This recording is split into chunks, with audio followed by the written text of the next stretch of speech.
Hey, funky Homo sapiens. Been a long time. Well, I hope everybody is keeping safe and happy during this situation that's going on. And when I say everybody, what I mean are the people who have not given me reason to hate you. If you happen to be one of my enemies, I really don't care if you're doing okay or not. In fact, I hope Daimajin gets you, just like he's getting these people in this painting that I just did a while here. But what I'm going to do today is talk about Kaiju, Tokusatsu, magazines, fanzines, publications, literature, that sort of thing, uh, the history of such, and I'll show you some of the things in my collection. So let's get started, shall we? So when it comes to publications from Japan, I don't know a whole lot, and I own even less. As far as fan publications, I'm not aware of any. I mean, I'm sure that there are Japanese fan publications that exist and have existed, but I don't know of any, and I haven't seen any. Don't own any.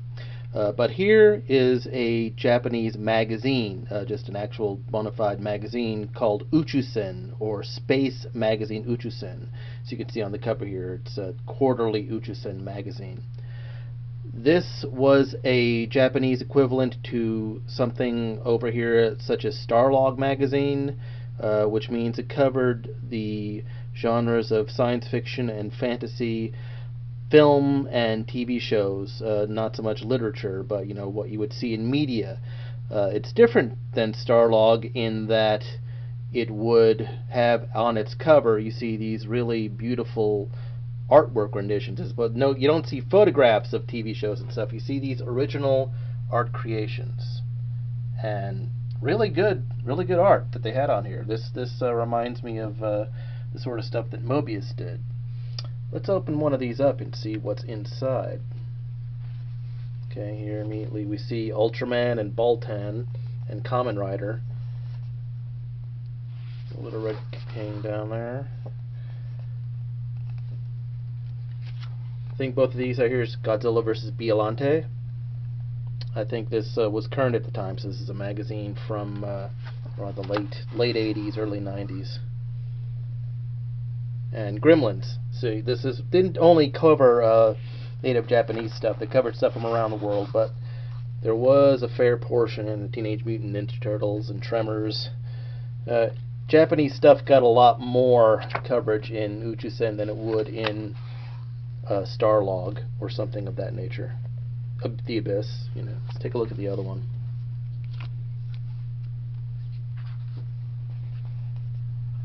We've got Kamen Rider, looks like one of the space sheriffs there. Here's something from the Ultra Q movie. Biollante up in the corner, and stuff from the Ultra Q movie, and one of the space sheriffs down there, and some other shows and stuff. So, interesting array. I think that's from a film called Zapang, if I'm not incorrect. Yeah, this is Zapang.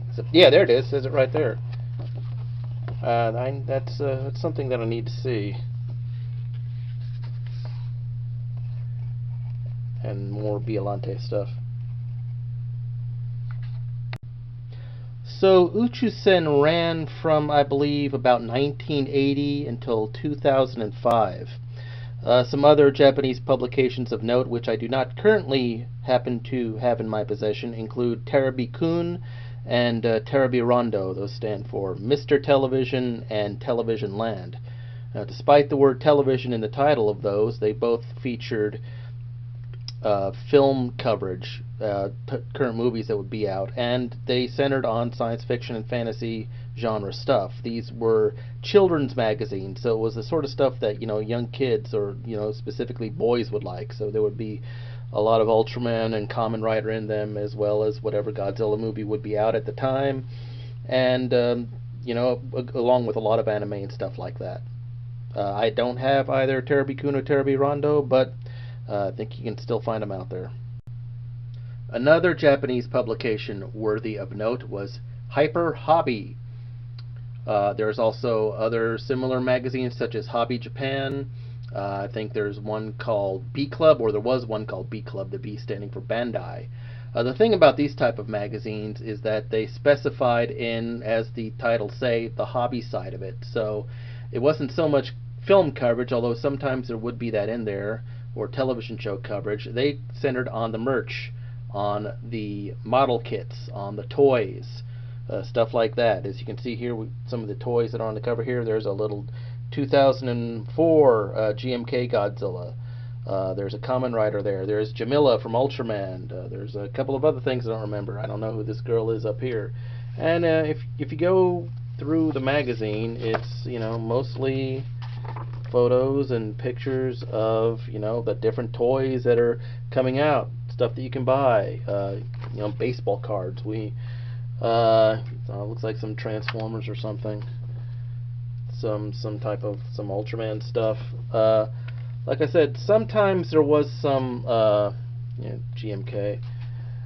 There was some film and television coverage of the film, but not much. This was mostly magazines that mostly catered to hobbyists, people that like to build model kits and collect toys. And now we turn our attention to American shores, and it really all starts with this right here. This is the infamous Famous Monsters of Filmland, put out and published by Warren Publishing, created by Forrest J. Ackerman. Famous Monsters was the first magazine to focus on movie monsters. Really one of the first magazines to focus on sci-fi or horror media, as opposed to stuff that like the pulp magazines, which were publishing fiction. This was a magazine for fans of what you saw in theaters and on the TV screens. Famous Monsters ran from 1958 and ceased publication in 1983. I think there were a couple of attempts to bring it back, but they're not really worth mentioning or going into. This is the infamous Famous Monsters issue 114, with cover art by artist Ken Kelly, who is famous for doing the covers for Destroyer and Love Gun by the band Kiss. It's interesting at the time. This is issue 114 from 1975, All Japan's Monsters, and it's mostly just reprints from of Japanese monster articles from earlier issues of Famous Monsters. But there is an article in here on Kaiju. Amidst all the what you would expect Godzilla and giant monster stuff, there's an article on one article on a Japanese superhero, and the Japanese superhero is Kaiju, because at the time Kaiju was very popular in Hawaii, undergoing a sort of craze that's very similar to what would happen years later with Power Rangers. And this sort of thing happens from time to time with different Japanese properties. Kaiju, was very popular in Hawaii. The show Monkey or Sayuki was very popular in the UK. Juspian was very popular in Brazil. So it's not unusual for different Japanese TV shows and films and whatnot to have fandoms in certain parts of the world, and that was one example of it. Famous Monsters, of course, was not specifically a Japanese monster magazine. We just had this, this was the Godzilla, so to speak, issue right here. But it mostly covered monsters from, like I said, TV shows, movies, pretty much any monster that was on television you could, or in the film screen was what was covered in this magazine. And it had some competitors. After this magazine was successful, some people tried to follow suit. One of Famous Monsters' biggest competitors was this magazine right here, the Monster Times. No Japanese monsters in this issue that I can recall, but they were really exploiting Planet of the Apes at the time. A magazine that was probably the best of the competitors. I mean, probably, when it gets right down to it, a magazine that actually was better than Famous Monsters itself was probably Castle of Frankenstein. I don't have any copies of that. Would like to get some. From everything I've heard, the quality of the writing in that magazine and the quality of the articles in it was very much better than what you found in Famous Monsters, which tended to gear itself towards children and made quite a few erroneous mistakes. And I think there was a lot more care given in Castle of Frankenstein to what they published, and seemed to go for a slightly older audience.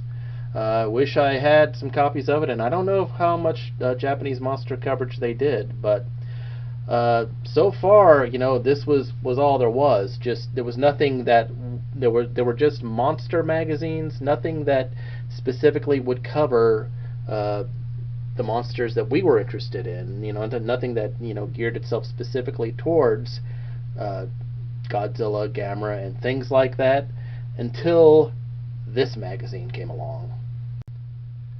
The Japanese Fantasy Film Journal, put out by Greg Shoemaker. Finally, at last, we have a publication that caters specifically to Kaiju Eiga, Tokusatsu, Japanese sci-fi, and fantasy. This is an excellent magazine.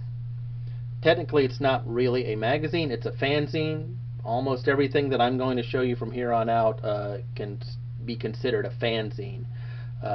This, like I said, it was put out by Greg Shoemaker. If any one human being can be credited for jump-starting Japanese sci-fi fantasy fandom in the United States and in the West, it's Greg Shoemaker. Unfortunately, he passed away this past year. My understanding is there will be a Remembering Greg Shoemaker panel at G-Fest the next time that happens. Assuming G-Fest doesn't get canceled or moved or rescheduled or whatever.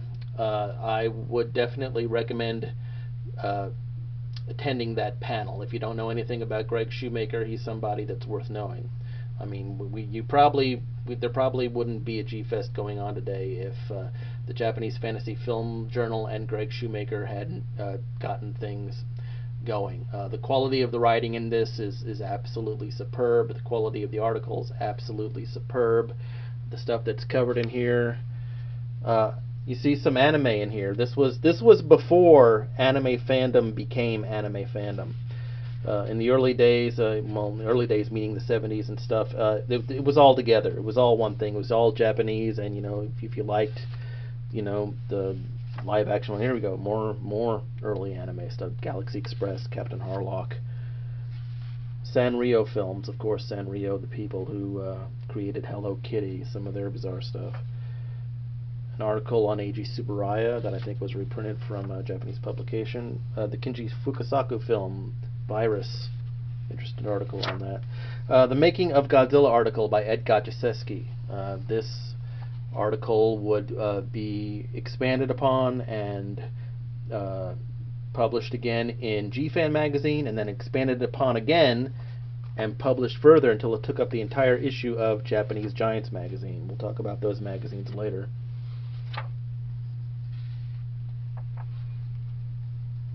I can't recommend this magazine enough. In many, many ways, this has never been surpassed.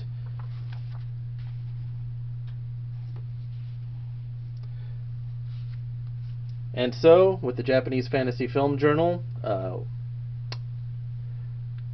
Japanese sci-fi fandom is born in the U.S. A couple of, kids saw this. They started creating their own magazines. They were kid-type magazines, and I'm going to show you one of them right now. Damon Foster in 1977, a little kid, inspired by the Japanese Fantasy Film Journal when he read it, created Oriental Cinema magazine, covering not only Japanese stuff but anything coming out of Asia that he happened to like. Martial arts films, Bruce Lee, Inframan, whatever he liked. As you can tell, this is a magazine made by a little kid, and lots of little kids had hobbies like this. Yeah, there's the youthful innocence of Damon right there.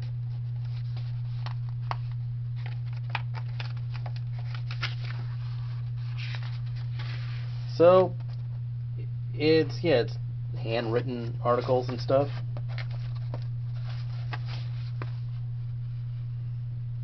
And managed to type some things. Look at this. Can you even see this Ultraman photo here? It looks like it's been creased up and put in somebody's pocket. Damon just probably pulled that out of his bag and put it in there.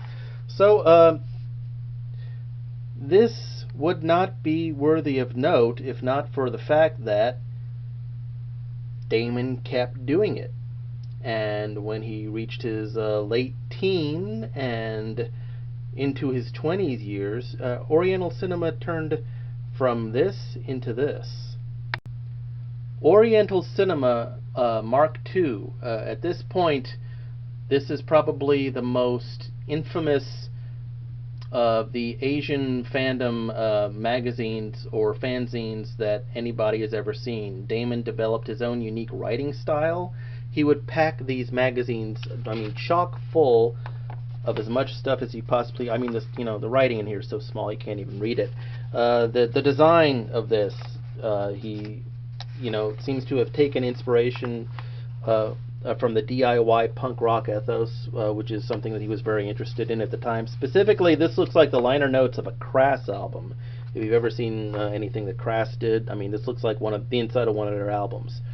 Very small text, full of information, and Damon's very non-PC wry humor put some people off, but some people appreciated it. Sometimes he pushed it a little bit too far, but hey, the enthusiasm and the fun that was evident in this version of Old Oriental cinema, you just, you couldn't compete. There's some Japanese monsters. There's gear on.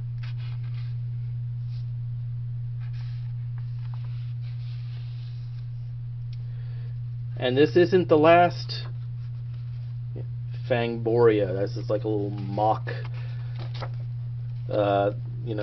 parody of Fangoria that Damon made, that he put inside this OC. Okay.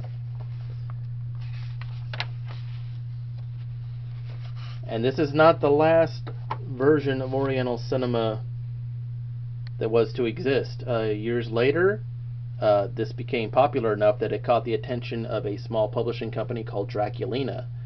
And they contacted Damon, and this was the next version of OC.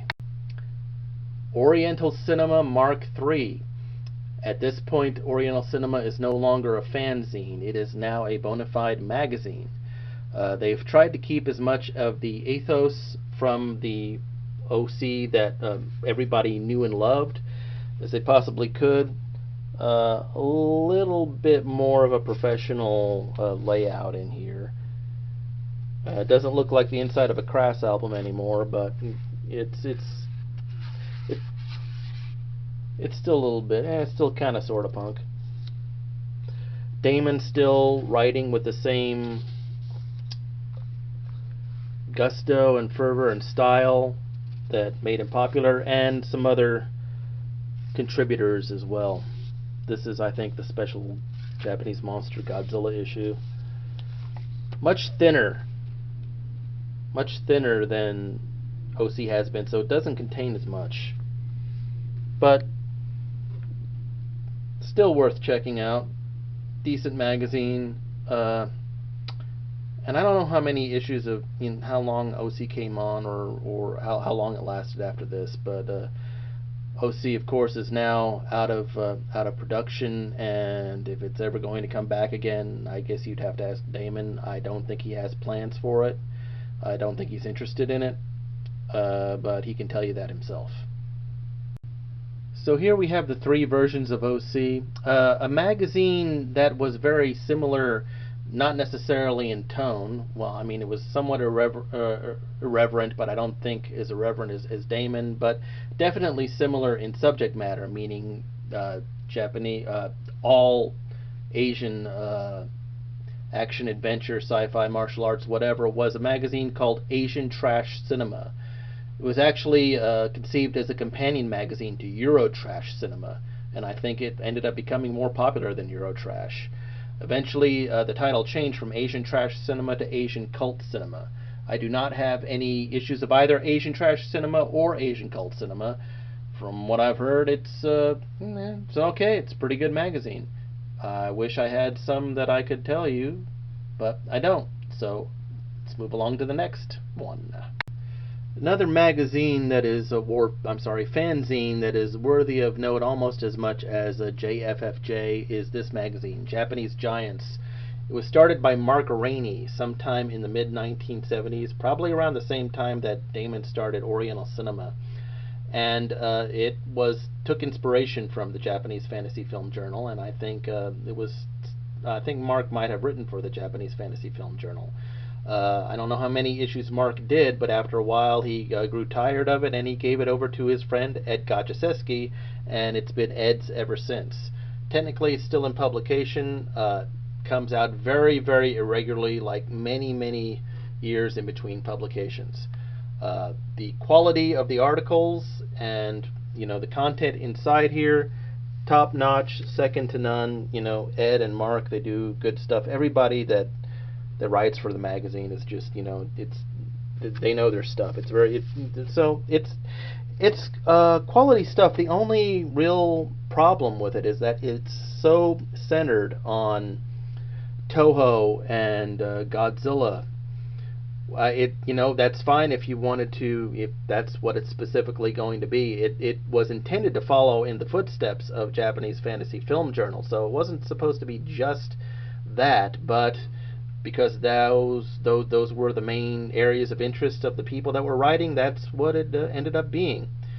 Regardless, if you're into that stuff, definitely worth checking out. Specifically, if you're into this specific film, this issue is worth getting. The specific film I am talking about is Godzilla vs. Biollante, and if you're into that, then you want to get this. This is Japanese Giants number 8. Biollante is not on the cover. Godzilla vs. Barkley is on the cover.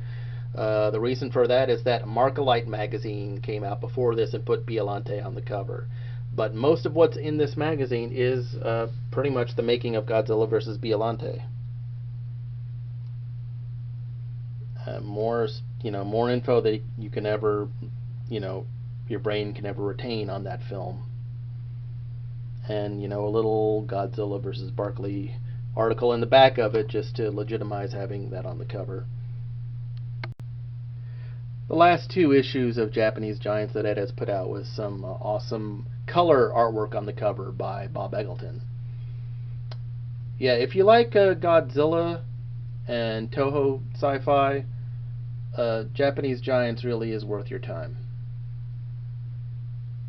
So for a long time there was an absence of Japanese sci-fi magazines and fan publications for about 10 years or so. I think JFFJ stopped sometime in the mid-'80s. Japanese Giants was on a long hiatus, one of their many long hiatuses, and the only thing that was cranking out was Oriental Cinema, which covered anything Asian, like I said. And if you weren't into Damon's sort of humor, which I was, but if that wasn't your thing, there wasn't very much out there for fans until this came along. Markalite, put out by August Rigoni and Bob Johnson. Both of them, or at least I know August, had written for JFFJ way back in the day. And this covered the same material as JFFJ, meaning all Japanese sci-fi, fantasy, and horror, and a little bit of anime too. This was right before anime fandom turned into its own thing in the U.S. And not long after this. This is just like right in early 90s. Like Akira had just come out, and it was just about to start. But this lasted 3 issues. Here's the Biollante issue that I mentioned before. Biollante on the cover. Ultraman issue number 2, and the Yuji Kaida artwork from Monster Zero number 3. Excellent magazine, and it was a magazine, not a fanzine, put out by Pacific Rim Publishing. There were some issues on the inside with photo quality sometimes.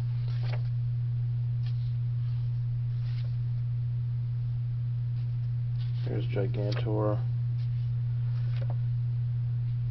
Interview with Robert Dunham. Peanuts. Ultraman Great, which was new at the time. Here's an article on the making of the Godzilla vs. Biollante suit. And you see really dark photos, really hard to see. So yeah, some photo issues.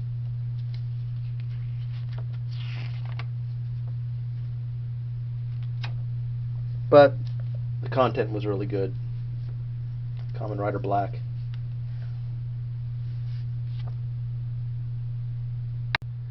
So, unfortunately, after the death of Markalite, fan publications, once again, things were kind of dearth for a while until the mid 1990s, and then two magazines came out at the same time. I believe this is the first one, Dan Reed's Kaiju Review, Spring '94. Supposedly, this was supposed to have the same type of content as Markalite and the Japanese Fantasy Film Journal, but much like Japanese Giants, at least at this point in its publication, it was almost all Toho, specifically Godzilla. The Heisei series was in full effect right now, was very popular with people, and so, you know, mostly Godzilla stored stuff.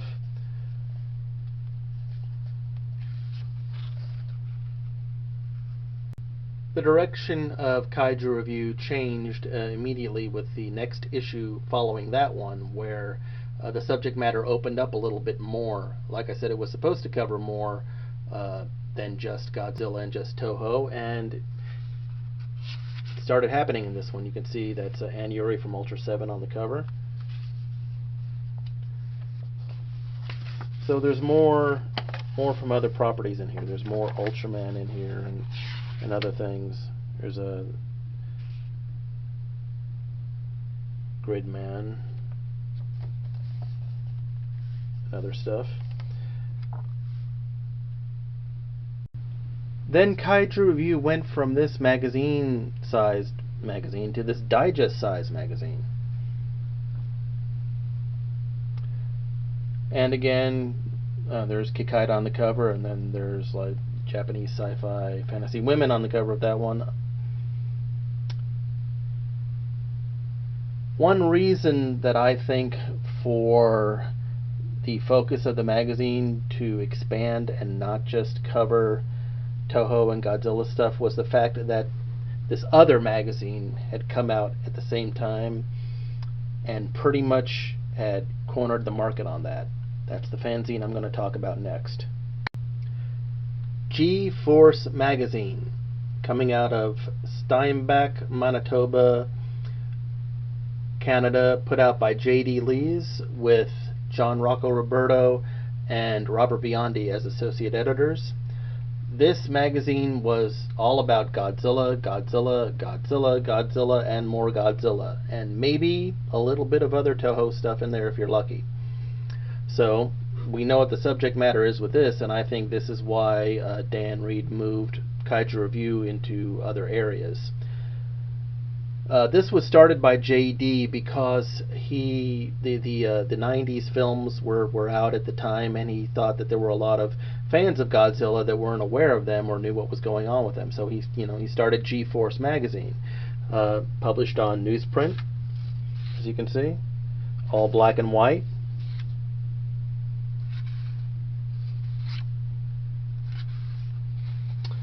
But JD ran into a problem very early on. You see, the name G-Force was trademarked by Marvel Comics, so he had to change the name of his magazine.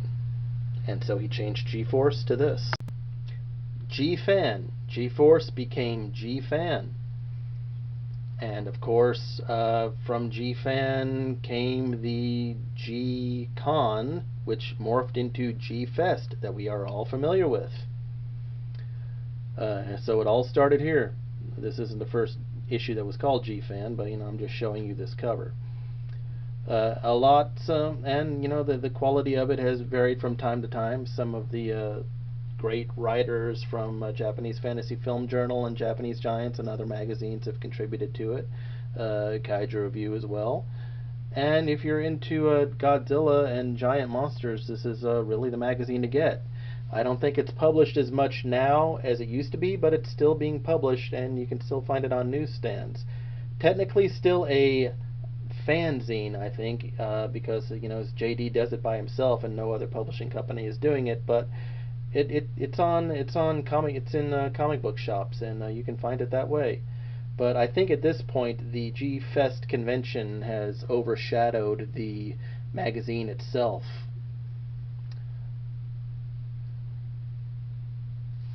Take a look through here. Still using G-Force at this point on the inside, because G-Force is in his name for the Godzilla Society of North America.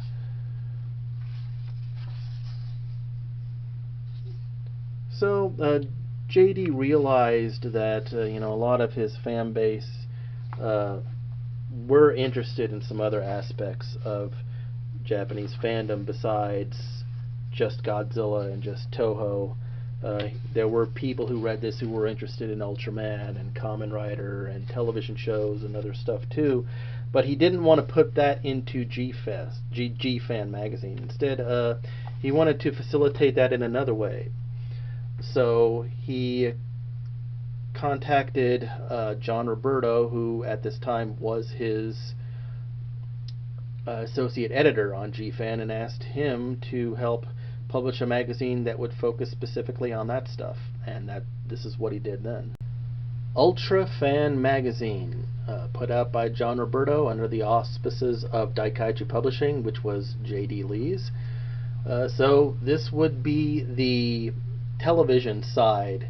This would be the magazine for all of the G-Fan readers who wanted more Ultraman or Space Giants or whatever else, Kamen Rider, who wanted more of the TV stuff, and they called the magazine Ultra Fan. Unfortunately, they ran into a problem very early on with Tsuburaya because the name Ultra Fan sounded too much like sounded too much like Ultraman. So Tsuburaya protested and asked that they change the name of the magazine. So they did. So Ultra Fan became Kaiju Fan. Now, notice something else that's happened here along with the name change.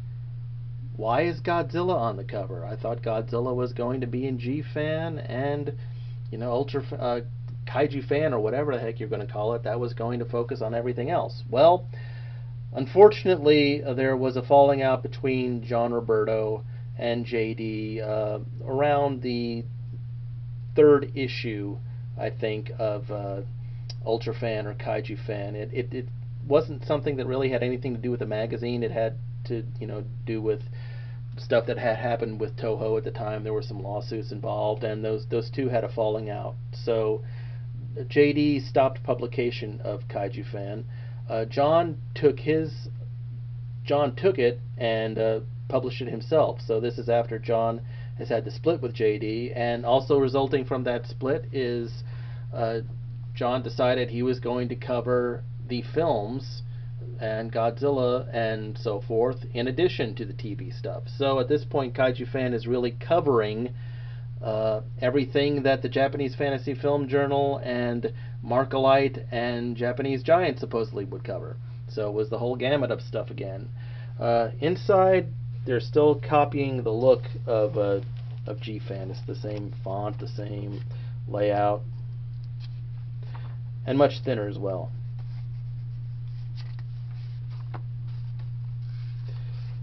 Kaiju Fan in this incarnation lasted 11 issues and has not been published since. One little oddity from around this same time period was Sentai Magazine.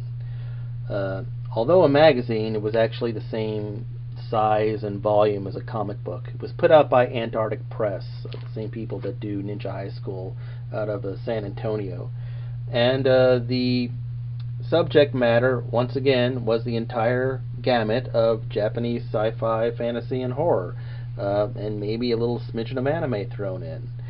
Strange that they should choose the word Sentai to name the magazine, as that's a very specific subgenre of not only Tokusatsu, but Terebi Tokusatsu and Henshin Heroes. Sentai, does not even mean superhero. There are some people that think that the word Sentai means Japanese superhero. That's not what it means. It means specifically a team of superheroes, such as Power Rangers. So Kamen Rider is not a Sentai show, and Ultraman is not a Sentai show. No giant superhero is a Sentai. And, you have to have this team of at least 5 people for it to be considered a Sentai show. So I always thought that was a weird thing to call the magazine that's supposed to be covering everything. It only lasted 5 issues. It was so-so. Some of the writing was, there were reprints in it, and some of the original writing, it was okay. It was okay. Sometimes it wasn't. It was less than okay, but it was actually a professional magazine that a publishing company put out. So there you have it. Something else that happened at the times of these magazines were these small Kaiju Tokusatsu newsletters, like the Club Daikaiju newsletter. This was put out by Jim Serenella, whose company at the time was Club Daikaiju. He was a toy dealer at the time. Many people bought toys from him, and for his customers, he would put out this newsletter. Small thing, folded up, came in the mail. It would have a catalog of the stuff to buy, but also it would have articles in it. He would throw in little, pieces of information, like here he's got some info about Gamera 2 coming out, and the next Mothra film. Interesting little piece, and there were more things like that. The Henshin newsletter. This is what ended up becoming of Markalite, put out by August Rigoni. Obviously not as big as Markalite. Newsletter-sized publication. Some stuff about Ultraman Zerth, I think, in there. August Rigoni's watching. Quest News. This is something that was done specifically to promote Ultraman, put out by Ultracom out of Los Angeles. It was the U.S. branch of Subaraya, and I think Ultraman Great was hitting television at that time. So Subaraya wanted to promote something for Ultraman fans in the U.S., so they put out Quest News. Again, a newsletter. Small stuff here. I think that's like photos from Ultraman Powered. Yeah, because that was filming around the time that Quest News was out.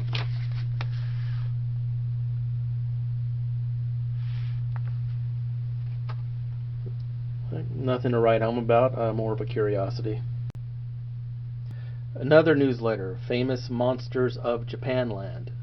This is something that was put out by Stuart Galbraith to promote his book at the time. I think it was Monsters Are Attacking Tokyo. I think that's the book he was promoting. No photos, just a lot of text, a little bit of interviews, and even an ad. These newsletters were, an interesting aside. Interesting stuff to read.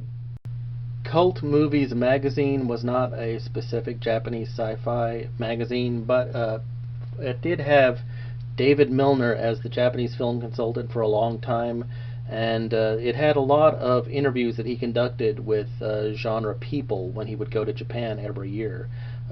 This includes interviews with Akira Ifukube, and I think the last interview, or perhaps the very last interview ever, with Ishiro Honda, done 3 months before the man died. This is definitely something worth checking out. So I saved this for last, the magazine that I myself was involved with, Monster Attack Team. Matt was started by Edward Holland and Joe Riley in Dallas, Texas, and it was not started as a magazine. It was just a fan club, and this was just the newsletter that went along with it. More specifically, it was a television show that Ed and Joe did on Dallas Cable Access, which, if you can remember before YouTube, that was pretty much all you had to see anything weird or wild. I came along a couple of issues after this one. Matt eventually started morphing into more of a magazine than anything else. The television show continued. I think there were a couple more episodes after the first issue of the magazine, and then everything shifted towards the magazine, where it became the focal center of Matt. As you can see here, as more attention started being centered on the magazine, it eventually became larger, more impressive. The subject matter covered, once again, as with the Japanese Fantasy Film Journal, was the entire gamut. So Godzilla, Ultraman, Kamen Rider, anything Japanese sci-fi related was covered in this magazine. By the time it got to issue 5, this is pretty much all there was the magazine. This was a fairly thick issue at the time. Matt moved on, and eventually their covers were made in color. David May edited this issue, and at this point, this is where I came along as a graphic designer and co-editor more than any of the other issues. Any problems that are existent in issue number 7 are all completely my fault. And after this, a long dormancy occurred.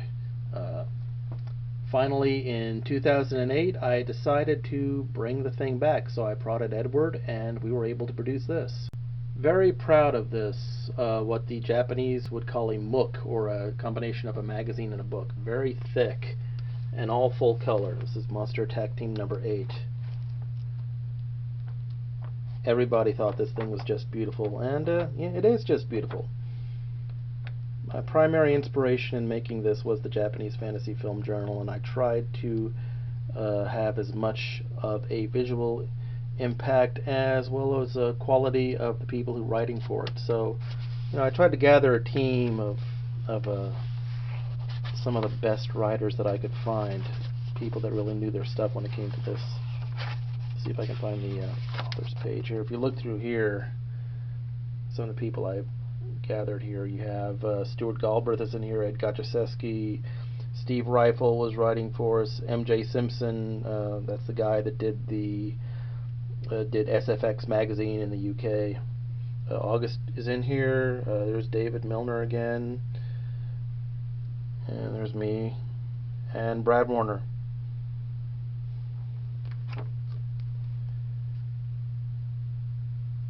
I was pretty proud with this, but we eventually topped it with an issue to come after this one. This is the last issue that I had anything to do with in regards to Monster Attack Team. Issue number 11. I'm very proud of this. Many people who have seen this say it's the best Tokusatsu magazine or publication they've ever seen. People in Japan have really cooed over it. Really put a lot of effort into making this as good as I possibly could. And Edward did a lot of work on this, honestly. But, the visuals are all me. I like it. I like it. Like it a lot. If I'm never proud of anything else that I ever do in my life, I can say that I did Monster Attack Team issue 11. Monster Attack Team, of course, continued. This is issue 12. I don't know if it's going to keep on being put out. That's a question for Edward. I don't know, maybe, I don't think he has any, we don't really, I think, have any immediate plans to do anything further with Matt at the moment. It's, we'll just kind of have to wait and see, but I wouldn't hold your breath. Anyway, that's what I have, and that's what I know as far as Japanese sci-fi publications go. So, until the next time, I won't forget to put roses on your grave. Bye.